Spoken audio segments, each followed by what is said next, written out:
Hi guys, I'm going to be doing number 16 on page 321 from the Siegel book.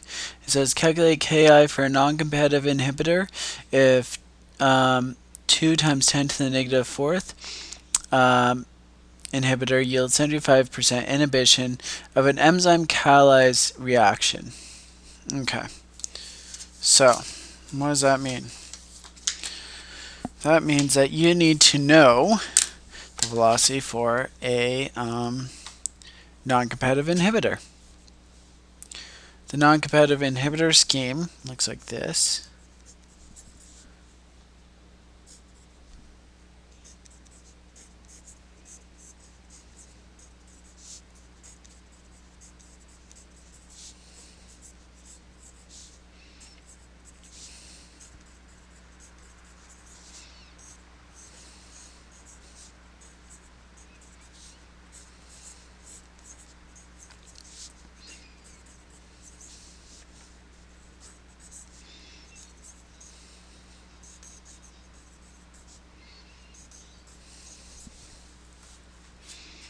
Looks something like this.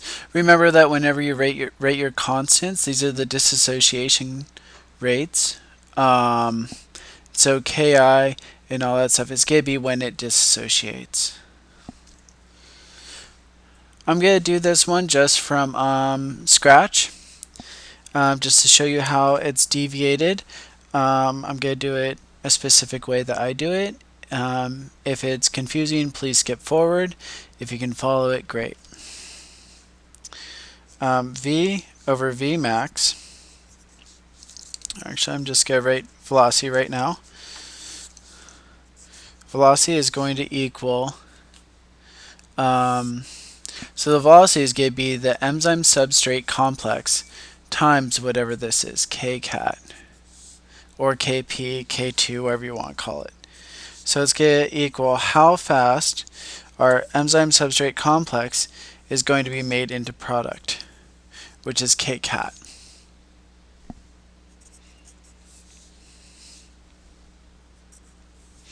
But this Kcat is here, and this ES is also a problem. So one thing that is defined is Vmax. Vmax is going to equal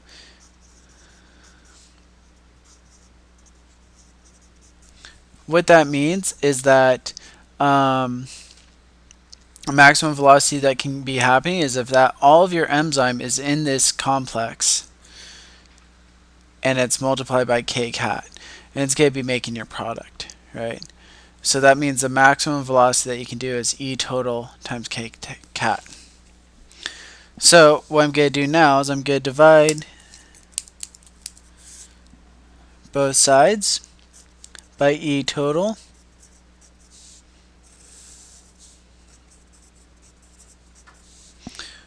I'm going to divide by Kcat.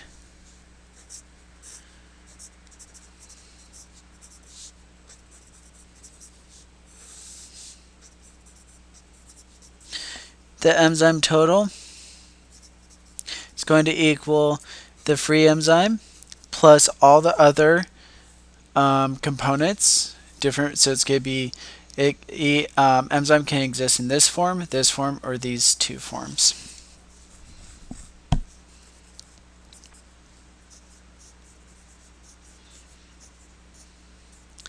I want to apologize because I'm going to be going through this pretty quickly. Again, if this is confusing for you, please skip forward, review your notes in the way that Gassier has explained it to you. I'm doing it my way, which is very, very similar, but has some deviations, and as well might be a little bit confusing, but I do have to rush through this because I only have 15 minutes to do this whole problem. So V over V max is going to equal, I'm going to plug enzyme total into here, into the bottom.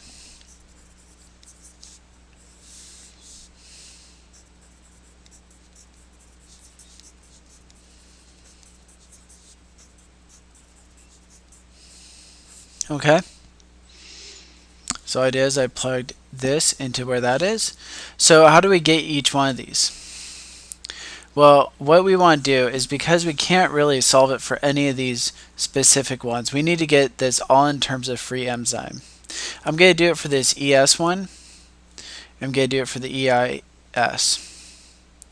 So the way that I like to look at it is the way we determine what this is it's going to be, this constant is going to equal, because we're going this way, it's going to equal, this will be our products, this ES, going to ES, and the rate's going this way, so this constant is going to equal these products over reactant. So KS is going to equal E times S divided by ES. I can proportionalize these by this by multiplying by this, dividing by this. So that means that ES is going to equal E times S divided by KS. Okay, now what I have to do is plug this back in here. But first I want to show you also how to do EIS. So EIS has I bound and S bound. So what that means is that first we have to deviate this. So we can say that EIS is going to equal, if we look at our product, we can either use this way, we can go either way, we can either go this way or this way, it doesn't matter. I'm going to go this way. So it's going to equal, this is our reactant, this is our product. I forgot to put an I here, sorry. So it's ES times I.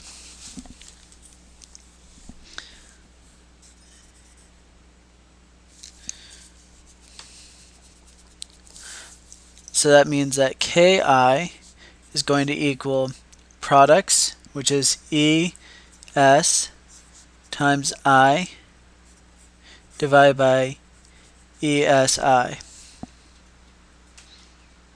Okay, now I'm going to multiply this, so now it's going to be ESI is going to equal ES times I over KI.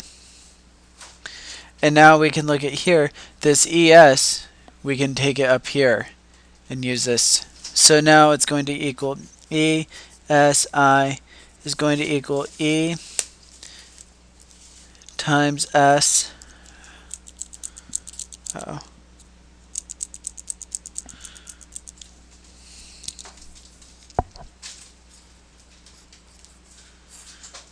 KS, KI. Okay, we can do the same thing that we did for this ES for the EI for this. So now what you should get after you do that is going to be E times S divided by KS divided by E plus E times S divided by KS plus ES times I divided by KS KI plus E times I divided by KI.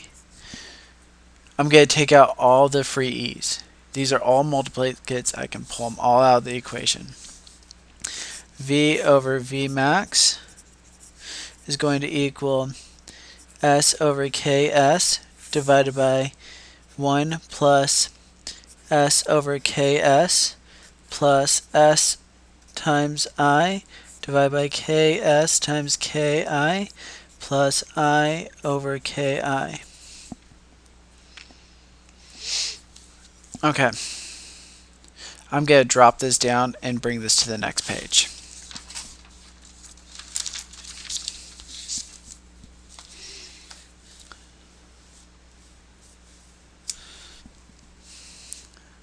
So now it's V over V max is going to equal S divided by KS. So now all we're doing is we're distributing out the KS that I had. So KS plus KSS divided by KS plus KS times S times I divided by KS KI plus KI, or I'm sorry, KSI divided by KI.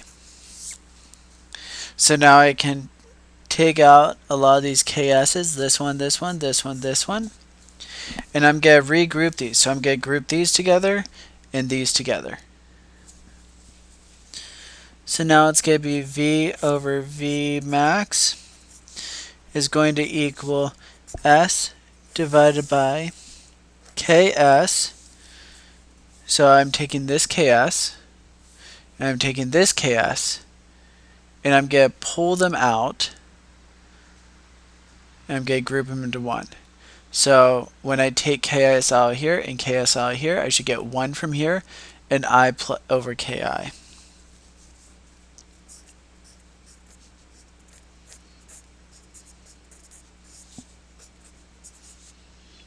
Same thing for S. Okay, so I'm going to be pulling S out of here. The KS is dropped out, so I'm going to be left with is 1 and I over KI.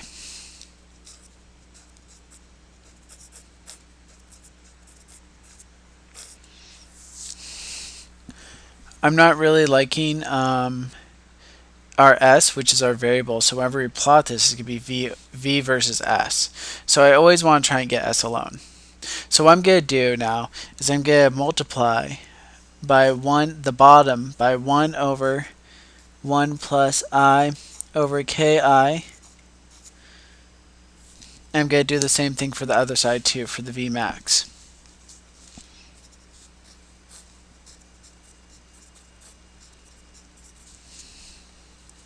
So our final equation, V over V max divided by 1 plus I over KI is going to equal S divided by KS plus S. These all cancel out on this side.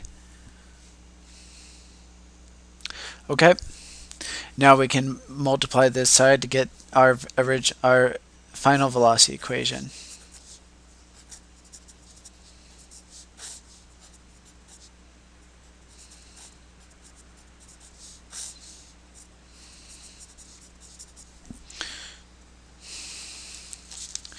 I think what I'm going to do now is I'm going to stop this video just for time constraints on YouTube, and I'm going to continue it in a part 2.